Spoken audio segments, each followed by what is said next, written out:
Bonjour et bienvenue dans cette revue de presse dominée aujourd'hui par des questions d'argent. Mais d'abord, un témoignage saisissant, celui de l'ex-policier municipal interpellé puis mis hors de cause dans le cadre de l'enquête sur la tuerie de Chevaline. Il raconte dans Le Parisien aujourd'hui en France son arrestation musclée puis son cauchemar. Après 96 heures de garde à vue, Eric évoque un coup de tonnerre qui a broyé sa famille. Son fils ne veut plus aller à l'école et il a perdu son emploi. Aujourd'hui, l'homme n'en veut pas aux gendarmes qui ont fait leur travail, dit-il, mais plutôt à la fuite qui a permis l'emballement médiatique. Attention donc à la présomption d'innocence. Avec un autre homme à la une aujourd'hui, il s'agit de Jean-François Copé.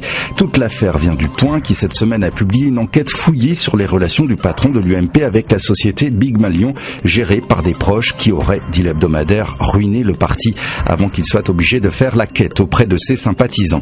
Tous les quotidiens reviennent sur l'affaire aujourd'hui avec notamment Libération qui évoque un silence de plomb à l'UMP. Le quotidien explique que les révélations du Point n'ont pas surpris à droite, mais que personne ne veut jeter de l'huile sur le feu avant les municipales.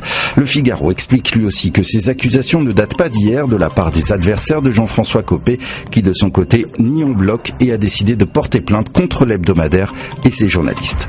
Le Figaro encore avec l'autre grand titre du jour sur l'Ukraine et les risques de déchirement entre l'Ouest pro-européen et l'Est, où la Crimée pro-russe a voté la tenue d'un référendum pour une autonomie élargie.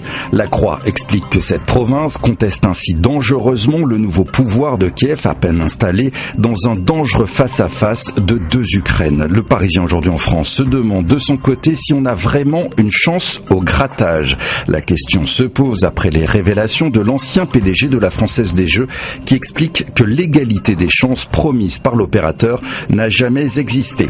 De l'argent, il vous en faudra pourtant si vous avez l'idée de boire un soda en fumant une petite cigarette, car le paquet, selon Aujourd'hui en France, devrait atteindre les 11 € dans les 5 ans. C'est en tout cas l'idée des sénateurs qui veulent ainsi lutter efficacement contre le tabac et ses méfaits.